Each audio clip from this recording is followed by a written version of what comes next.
In this video, we will solve some statement sums based on the ratios.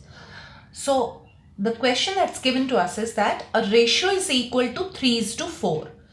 If its consequent is 144, what is its antecedent? Now, let's understand what is a consequent and what is an antecedent. Now, suppose you have a ratio A by B, right? The first term A is always called the antecedent. What does that mean? This is called the antecedent. What does this mean? This means the numerator is called the antecedent and B is the consequent, right? What is a consequent? It's a denominator basically. So how do you remember this? Antecedent, A comes first, numerator also comes first. So you remember numerator as an antecedent and C comes after A. So denominator as consequent, right? Now, he's saying that a ratio is equal to 3:4 if its consequent is 144. What does that mean? Its denominator is 144. What is its antecedent?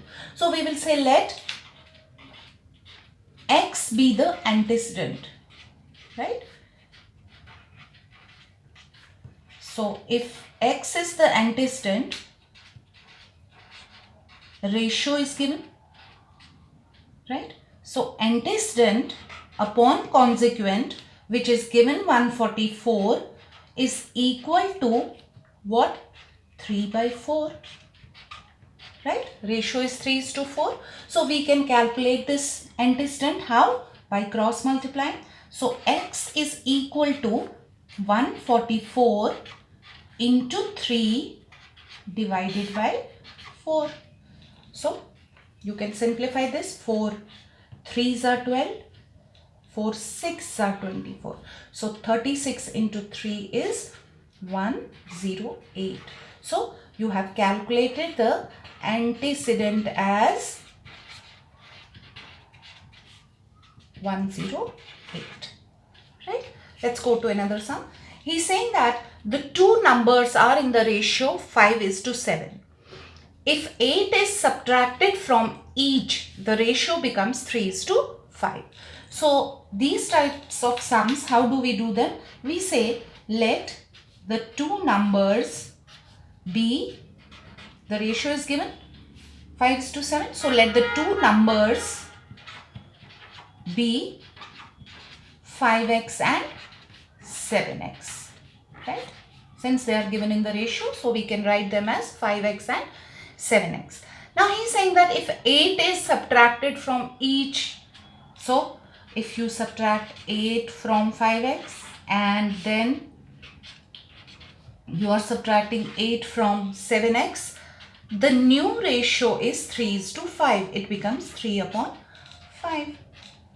So you have to find the numbers. That means you have to find x first and then multiply that by 5 will be your first number. Multiply 7 by x, which you will find from here, becomes your second number. Let's try that. Okay. So how will we solve this? How will we find x? We know cross multiplication. This will become 25x minus 8 5s are 40 is equal to 21x minus 24. So you can shift this 21x to this side and shift this 40 to this side. It will become plus.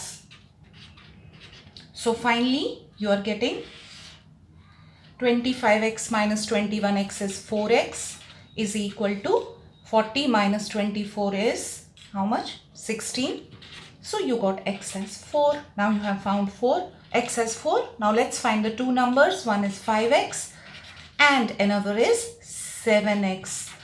So 5 into 4 is 20, which is your first number, and 7 into 4 is 28, which is your second number. Okay. Now, here he's talking about two numbers which are in the ratio 8:30. If 14 is added to each of the numbers, the ratio becomes 2:3. Same method we have to follow. In the previous sum, we subtracted the number. Now here we have to add the number to each of these ratios. So how will we proceed? We'll say let the numbers be 8x and 13x. Now you are adding 14 to each of the numbers. So you will get 8x plus 14 upon 13x plus 14. And then the ratio becomes 2:3. So this is equal to 2 upon 3. Now we will find the value of x from here and then substitute here. We'll get the two numbers. Okay, let's cross multiply. 3 8s are 24. X 14 3s are 42 is equal to 13 2s are 26 x plus 28.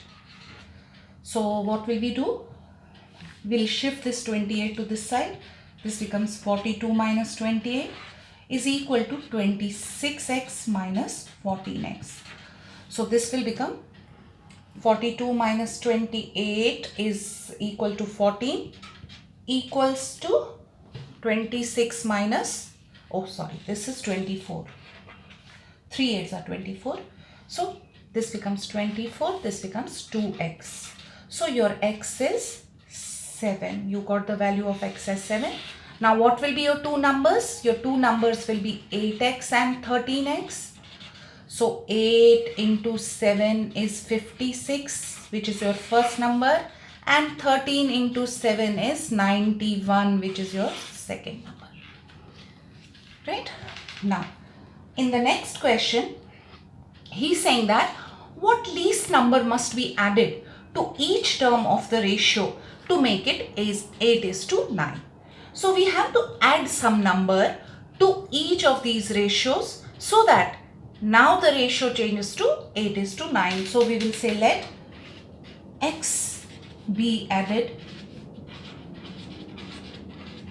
to each term. So what will we get? 5 plus x upon 7 plus x. Then what will happen? The ratio will be 8 upon 9. So we need to find this x simply here. How? We'll cross multiply. 9 5s are 45 plus 9x equals to 8 7s are 56 plus 8x. Right? Let's shift this 8x to this side. We'll get 9x minus 8x is equal to 56 minus 45. This is x equal to 56 minus 45 is 11. So if you add 11 to each of these terms, you will get the ratio as 8/9 or 8:9. Now another question. He's talking about income, right? Out of the monthly income of rupees 45,000. So what is my income? 45,000. Rahul spends this much. So what is the expenditure that Rahul is spending? Rahul is spending how much of money? 31500. So he will make some savings over here. Okay. We know that how to calculate the savings. Income minus expenditure. This is 0, 0. 10 minus 5 is 5. We get 4 here. 4 minus 1 is 3. And then finally 4 minus 3 is 1. So this is his savings. Fine. So we have now all the three terms. We have income, we have expenditure, and we have savings also. So what are we supposed to calculate now? We are supposed to calculate the ratio between income and expenditure. So we have to calculate the ratio. First part, income to expenditure. Okay. So let's calculate. What is his income? 45,000. And what is his expenditure? 31500. 2 zeros and 2 zeros will go. So 5 9s are 5 6 are 5 3s are So 9 tens are 9 sevens are. So the ratio is 10:7. We have found the ratio between his income and expenditure. Second, he wants us to calculate the ratio between income to savings. The ratio, so income to savings. Okay, how much is his income? 45,000. And how much is the saving? 13500. These two zeros and these two zeros will go. So 5 nines are 5 twos are 10, 5 sevens are 9 tens are, and 9 threes are. So your ratio is 10:3. And finally, he wants us to calculate the ratio between savings to expenditure, which is his third part. So how will we calculate that? Savings to expenditure. So what are his savings? 13500. And what is his expenditure? 31500. This and this will go. So 5 twos are 10, 5 sevens are, 5 6 are, and 5 threes are, 9 threes are, and 9 sevens are. So 3:7 is the answer for the third part, right?